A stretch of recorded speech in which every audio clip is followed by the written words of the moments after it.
Good morning. This is Taylor with HACK&Co at RE/MAX River City, and welcome to our stats summary. We had an exciting month as we wrapped up October, heading into November of 2023, and watching some things happening in the news, like the Bank of Canada choosing not to raise interest rates this time, hearing some rumblings about different economic factors affecting us here in Alberta, but we continue to be the bright, shining star of real estate throughout Canada. In fact, I can't believe that Edmonton has been one of the highest searched cities on realtor.ca. This doesn't normally happen except sometimes, and that sometimes is mostly when Alberta kind of takes fire and real estate gets really exciting here.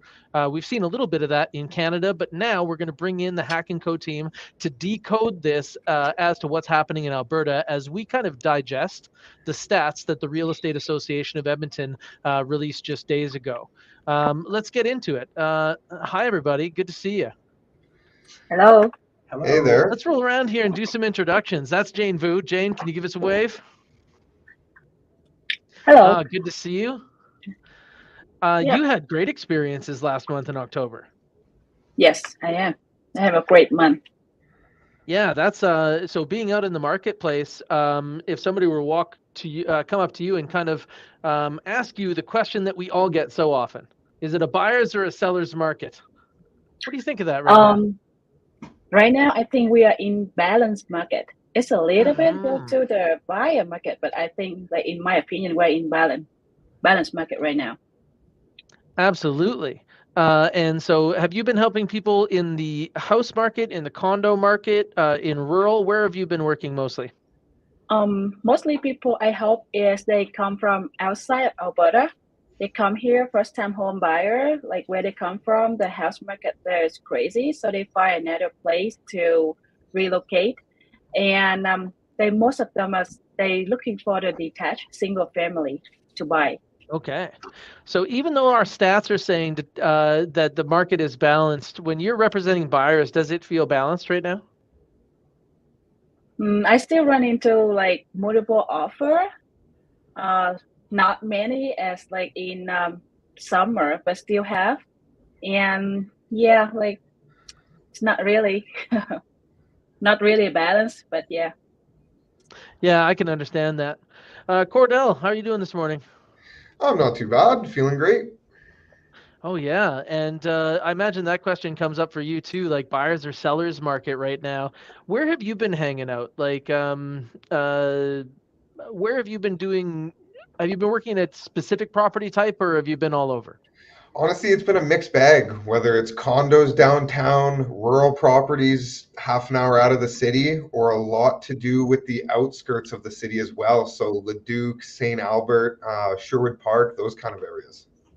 Oh yeah, and Jane was saying in single family detached, even though the market says it's balanced, it doesn't feel balanced because the good stuff is flying off the shelf and there's an audience of available buyers. Yep. Now, let's contrast that. Tell us about your downtown condo experience. Is that the same kind of thing if you're working with a buyer? No. Downtown, there's a lot of condos available. We had a lot of options, and it was just us picking the best one that we thought.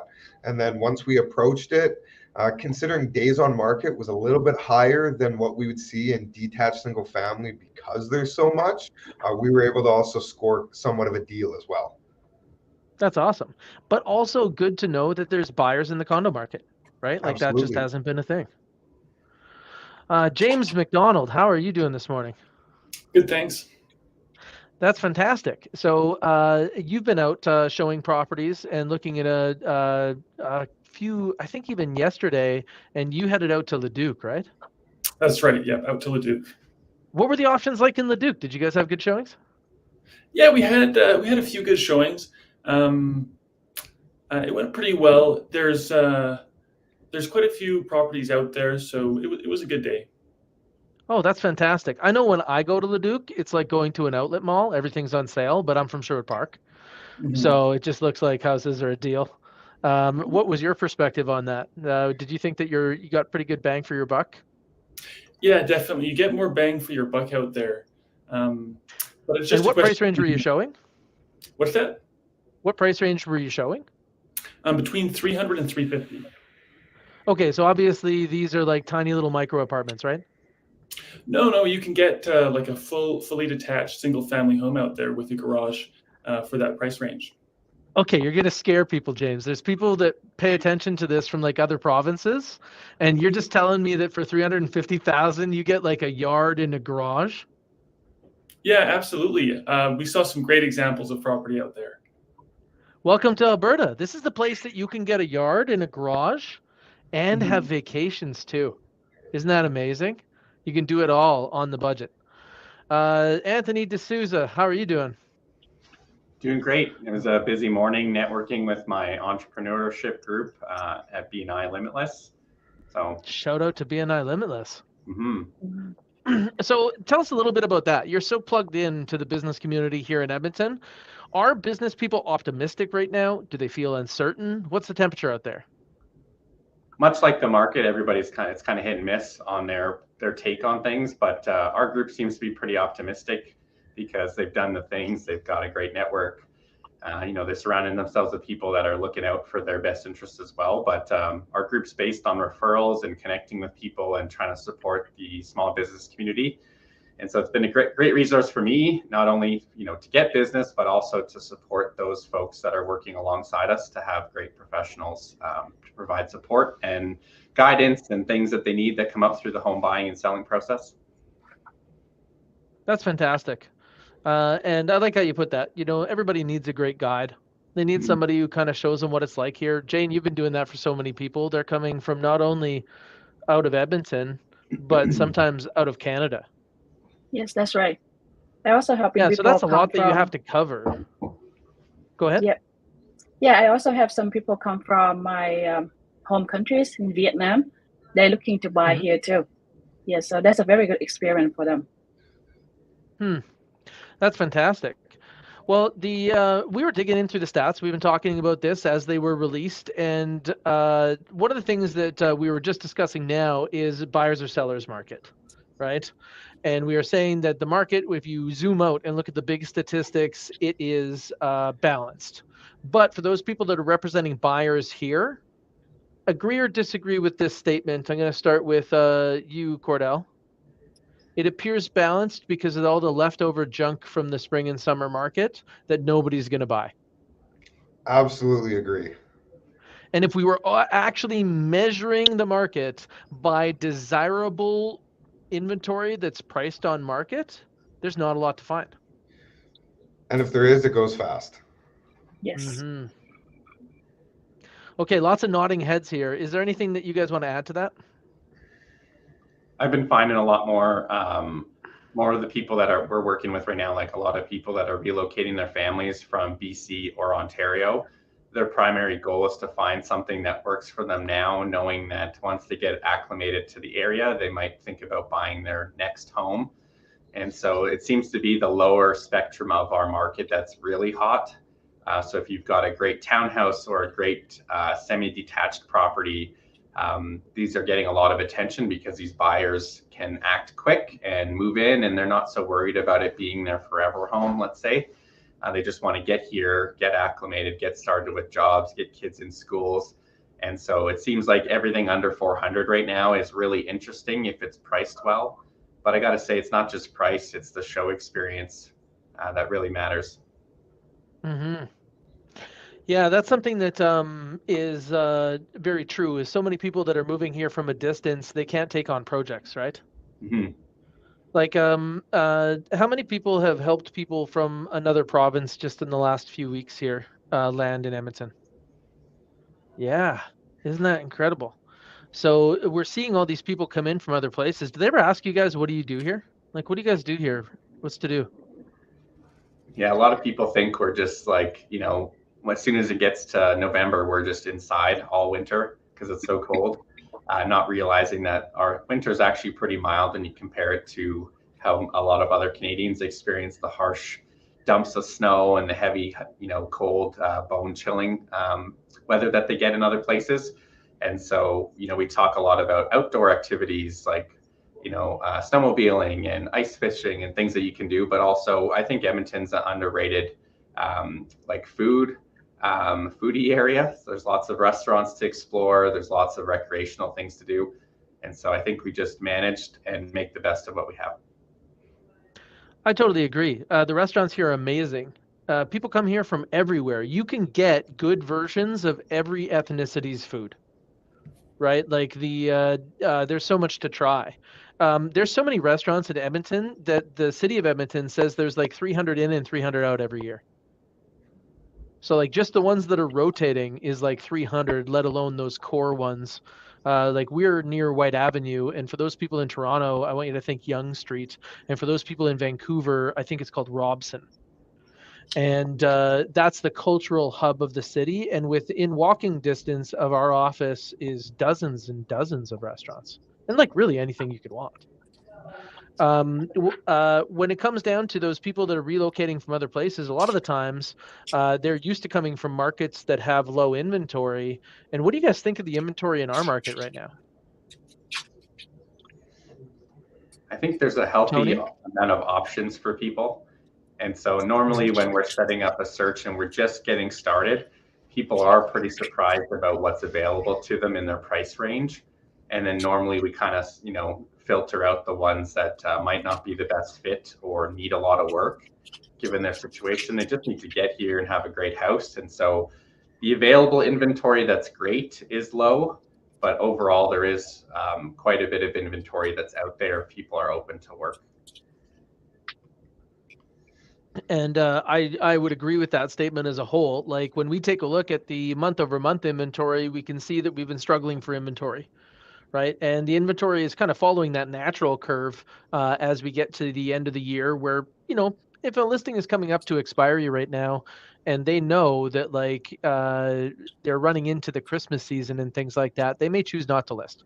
So we're going to see diminished inventory. Most of that junk's going to fall off the market, Cordell. Isn't that nice?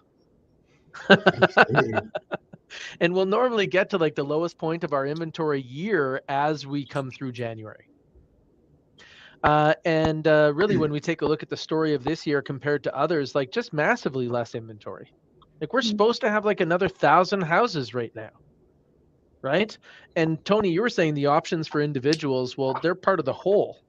And so if there's like literally over 10% missing inventory, that means that you would have one more house to show most people. And then if we highlight that with the fall market being like Winners, does anybody here shop at Winners? I sometimes shop at Winners, and I know that you can get a deal there, but only if you know how to look through all that junk. There's so much stuff there that you're like, nobody's ever going to wear these pants. This is never going to happen, right? But if you know what you're looking for, you can find the good stuff, and not all of it is new to the market. You just really got to know what you're looking for. What's the hardest thing to find right now? Like if you're a buyer in the marketplace in low inventory, what's the hardest thing to look for? I would say if you're looking for a bungalow, 3 bedrooms up, finished basement, in the price range of 400,000, maybe 450, it's few and far between. Those are. So we're talking to the communities of like Otwell, right? Yeah. Forest Heights. Yeah. Some of those places older on the south side, like you were just in Royal Gardens, right, Cordell? Yeah. Yeah, you can find them in there. Tony, what are the neighborhoods that have this stuff in St. Albert? Can you even get this at 450 in St. Albert? Yeah, it definitely exists, like in Sturgeon Heights, maybe even in Lacombe Park, Grandin. You'll find these older type of bungalows, and a lot of them that have been really well kept. Might just be a little dated, but windows and shingles and stuff have been taken care of. But in that 4 to 450, there's a pretty healthy amount of options. But I'd say more likely at that price point in St. Albert, you're going to need some work, some TLC, some updating. And James, you just navigated that part of the market, right? Like you were in Glen Ellen in Sherwood Park, and you had shown a few of those properties that are in those like bungalows in the 400 range, right? If they're closer to 400, what kind of work do they normally need? Are you expecting to walk into a place that's going to show well? It might do. Like normally you'd expect maybe an unfinished basement and some light renovations, but it just kind of depends. What would you say, Taylor? Well, I definitely agree with you. that you're probably going to be missing pieces at 400. Maybe you start to have most of the pieces at 425 and have a really good example of that stuff at 450. So like at 450, I'm expecting the windows to be done in these places that are from like the 60s, right? And I'm also expecting like at 450 that it's going to have air conditioning, that it's going to show really well, it's going to feel good inside. It's not going to have any major weaknesses. The location is going to be positive, right? And that's what we always coach ourselves. Like you helped somebody buy a place that was backing onto a park. Mm. And I thought that that was a really good location pickup. And especially for what you guys paid for what you got, I really did think that you got something great in Glen Allen there. Yeah. I just have a experience, like just Cordell said, that I just have a client to buy a bungalow with fully finished basement with the second kitchen in Roslyn, and the price pretty good, like under 400. So, but it took us a while to find, just like the thing that you said, we find the good thing in winter. So it takes a lot of time to look for this. Yep. And that's kind of like where we're at as we kind of struggle with inventory. But we're really not seeing like that it's terribly a long period of time to sell a house right now. Like, what do you see when you see days on market, Cordell? How long does it take to sell something right now? On average, 46 days. So a month and a half. Mm-hmm. And like, where is that in perspective to last month or even in last year? Honestly, it's pretty much on par. Month over month, we're pretty much identical. And then year over year, we are lower than the 5-year average. But again, we're talking about 1 or 2 singular days. We're pretty much on par with where it has been in the past. Okay, let's make these stats come alive a little bit. So Cordell just grabbed days on market, right? And now let's also talk about like what a deal looks like. So Tony, when we take a look at like list to sale price, you know, when you see something, so Cordell, you were saying a month and a half is normal? And Tony, when it gets to a month and a half, what are you looking for a deal from list price? Well, the first thing I'm usually checking is to see how long it's been since they've changed price, or if they've even considered changing price. A lot of times, a lot of the stuff that's sitting for, let's say, 60 days, a lot of the stuff we're coming across right now is like they set it and forget it. So they figured out their initial list price. It's been sitting for 60 days at that same price. And so what I know, based on the conversations that I have with my sellers, is I know that people are starting to get nervous. Traffic is probably slowing down. And so if I'm approaching that property as with a buyer, I know that the agent's likely been talking about price changes. They're probably more susceptible to a lower offer. And so I want to kind of coach my buyers and say, you know, here's kind of what we see as the comparables. Here's probably why they're struggling. And then we come in with a game plan and try to get, you know, I'd say anywhere right now, like the most I've seen on like a detached house would be, you know, 5 or 10 grand off if it's in the first month, as a rough, you know, number to kind of think about. But if it's been sitting for a long time, sometimes you could be really aggressive and, you know, even up to 10% as an initial offer off the list price. But you have to be prepared to not buy that place, because you never know. Everybody's so emotional, and you know, the seller might think that we're crazy and just wait for someone else. But really, we need to show them that we're bringing an available buyer, and this is what we feel like the price should be. And so it's all about just coaching and managing those expectations with our buyers. Oh, thanks for running us through that. So you're talking about a lot of things there, market research and things. Just to unpack the parts that's related to the statistics, if we were to say 5 or 10 grand, I think that we would consider an average deal right now about 3%, right? 3% from list to sale, but that correlates with what Cordell was saying with days on market. So Tony, you were talking about the inside, where you were saying, okay, when somebody is new to the market, they're much more resistant.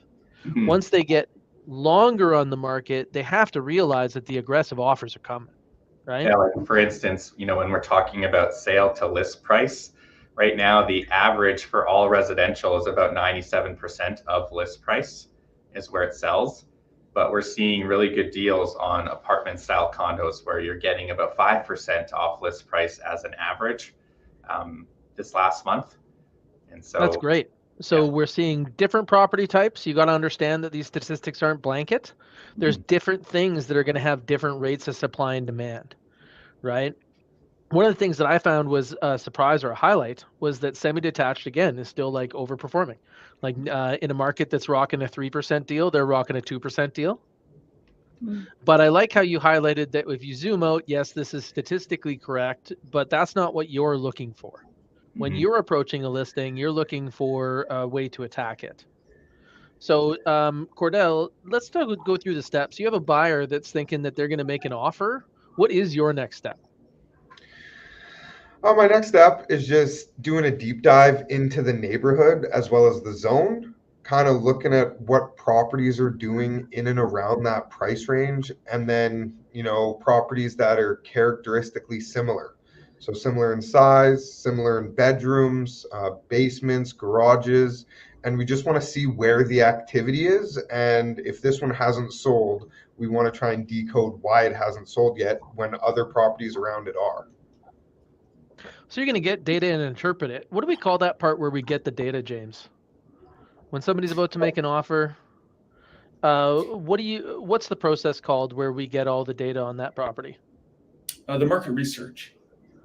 Yeah, and how would you summarize that? What does market research look like? We do a few different things, but I'd say the main ones are comps and peers, comparables, and pricing peers. And so we just look at the market, and that helps us evaluate what that property we're looking at is actually worth compared to what it's listed at. Yeah, and there's other kind of details in there. Cordell, you were talking about what's happening in the neighborhood, maybe getting an idea of what's normal. Yeah, absolutely. And then after that, we have a really good understanding of what market value is.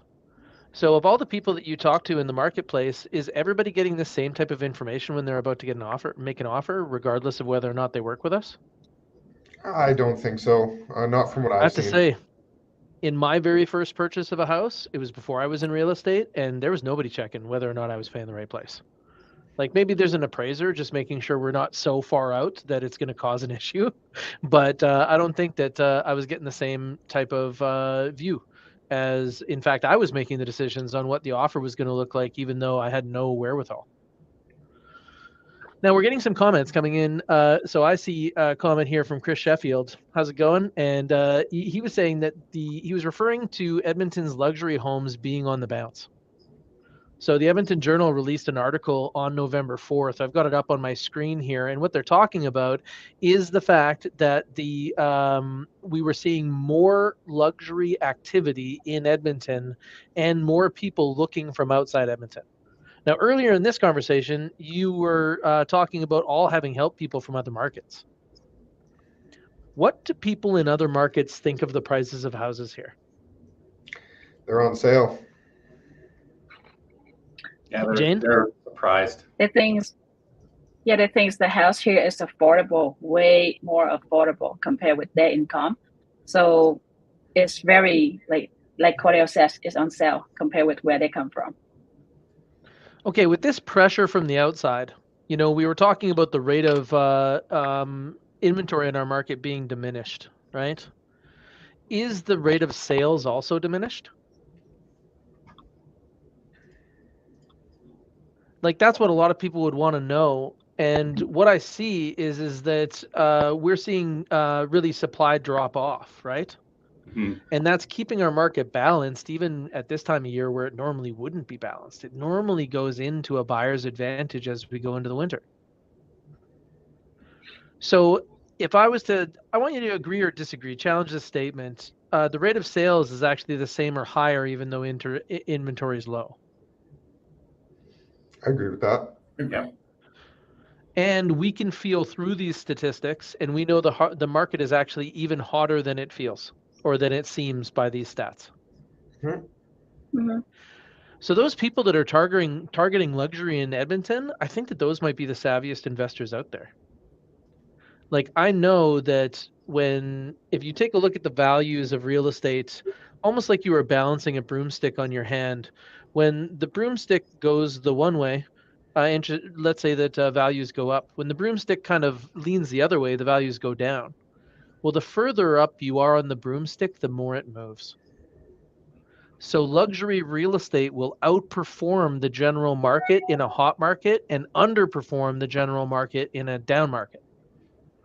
And so those people coming into Edmonton luxury right now and giving it CPR, like we had some hot flashes in 2021, but those people coming in now, I think that they're in for a great ride. So Cordell, you've been talking to some people in the luxury market recently. What's the temperature there? I would say just in general, especially when they're coming from out of town, they're very surprised at what you can get for, let's say, 800 plus here versus other places. Like we're talking, I helped some clients buy a property for right around the 800,000 that they said, clean and clear, this would have been 3 million back home. That's why we're moving here. So good. I can't wait to exchange with people on that. So we're heading to Toronto in the beginning of December, team trip. We're off to visit one of the largest brokerages on the planet, actually, and visit some friends of mine where we're going to be getting these low inventory strategies so that we can help people find inventory even when there doesn't seem to be any. We're also going to be learning how to maximize those seller returns. I know there was a lot of news about, oh my God, people overpaid in the market, but I have to say, good news for sellers. They were overpaying in Toronto and Vancouver, and we want to figure out how do you get those highest offers? Because we know we don't represent the entire market. We just help the people that choose us win, right? And that's what we want to continue doing. Now, the other thing that we're seeing is there's a lot of people that think that properties are cheaper in the winter. What do you think about that, Jane? Are properties cheaper in the winter? No, I don't think so. I run into lots of people saying that the winter is going to make the property going to be cheaper, but no, it's not like that, because like in winter people are still shopping, and even seller, they know their value, and they will not like accept anything lower than what value they think the house worth. So no, winter is not make the house cheaper. So why do they think that, Tony? I think that because usually in the winter it's more utility real estate that's happening, right? It's not many families that are like, we're choosing to move in the winter. It's usually they have to move for a job relocation, or there's family situation changes or something like that. And so usually in the utility real estate part of our market, which is right now going over the winter, it's usually those that are like relocating or downsizing, or they're looking at the smaller part of the market. So our stats might show prices might be a little bit lower now than they might be in the summer, but it's just relative to what's kind of happening in our market. A lot of houses are still selling above the average. Mm-hmm. So average price changes, and people think that that's the price of a house. It's Right. not the price of a house. Mm-hmm. It's where the appetite is in the marketplace, and it can be really confusing if you're looking at this and you're uninitiated. But the uninitiated, they need great guides, and that's what we're trying to be, is those great guides. So I really appreciate you guys helping me unpack some of these statistics today. When you think about the effects of the Bank of Canada, so even when they don't move, they make changes, right? And this time in October, they didn't move. How do you think that Edmonton is going to respond to that over time? Like, do you think it's going to change how buyers work? Do you think that it's going to change people that are considering listing? What do you think that it will adjust? I think it's going to make people decide to get in the market, whether it's for the first time or those maybe that relocated here and were renting first. They're most people are in like a wait and see approach. And so I do think there's going to be a lot more people that are deciding to get into the market. And I don't think it's going to affect those that are relocating here, because even though interest rates might be a tad higher than most people would want, the house prices are still significantly lower than what they're expecting or used to where they're coming from. And so they're really less resistant to the interest rate dilemma. Mm-hmm. Cordell? I think it also had like a positive effect on people that might have been already pre-approved or already shopping. Maybe they were a little bit stressed and feeling rushed, assuming the rates were going to rise. And the fact that they didn't, maybe they were able to take a step back and just have a breath and be like, okay, we have a little bit more time because we're not seeing the properties come up that we like. So, once the good properties come to the market, they don't feel as stressed to pounce on something maybe they don't like. Jane. So the rate is not increasing, but it's still considered high compared with the market in Ontario or BC. So with the people, they have the low rate before, it's time for them to renew. So when they renew with the high rate, with the high price, the house is high price, so it's gonna push them on pressure to move. So I think it's gonna affect the buyer in Edmonton market. So they're still searching for house more affordable here. So you think that this is just going to continue regardless of them changing, it's still going to continue the flow based on renewal dates? Yes. And I like that you mentioned that. Those renewal dates. So when we think about when interest rates are marching up, what we're talking about is in the majority, 2021 was where they made a significant amount of changes. And then coming in through 2022, we kept seeing it like rock. So maybe end of 2021 in through 2022 were all these changes. Now that means that with the majority of Canadians choosing 5-year terms, that seems to be the most incentivized by our banks, that if we forecast out, we'll see that 2026, 2027 will be the end of hearing about those people with 1 or 2% rates, right? And this may be the last we ever hear of those people. I did mortgages before. I can tell you 100-year averages, and you will very likely not see this again. And if you do, it's very likely that our economy is in trouble. Okay? If we get this extreme again, if we show deflationary effects. So when we talk about that group, I'm thinking that people that own houses in that group don't sell right now because they're just going to wait for their mortgage to come up. And then as their mortgages is coming up, that's when they're going to suddenly be like, okay, well, we have to we're going to pay more anyway. Is it time to jump to the next house? And a lot of these families are trying to get themselves in check. How many people did YOLO during the pandemic and just spend money like nobody's business and racked up debt because it was free, right? 1%, 2%, even credit cards were low. And now they have to pay all that off so that they can basically get back to having some money to spend, right? And I think that's going to be really hard in places like Toronto and Vancouver. For those people that own restaurants, that are great restaurants, but they're struggling in those places, move here. All we do in the winter is go to restaurants. There's some great options here. So I think that we're going to see more properties come to the market as renewals come open because people will leave uncertainty and then have to make their jump here. And I think that we're going to have a rockin' year as we build into next year and a way warmer than average winter when it comes to the temperature of the real estate market. So thank you, everybody, for coming in and chatting with us today. This live stream is distributed also to our client base and so on, and I'm sure that they're excited to see your faces. So thank you so much for joining us. I hope that everyone has an excellent day. Take care. Cheers. Bye, guys. See ya. Yeah.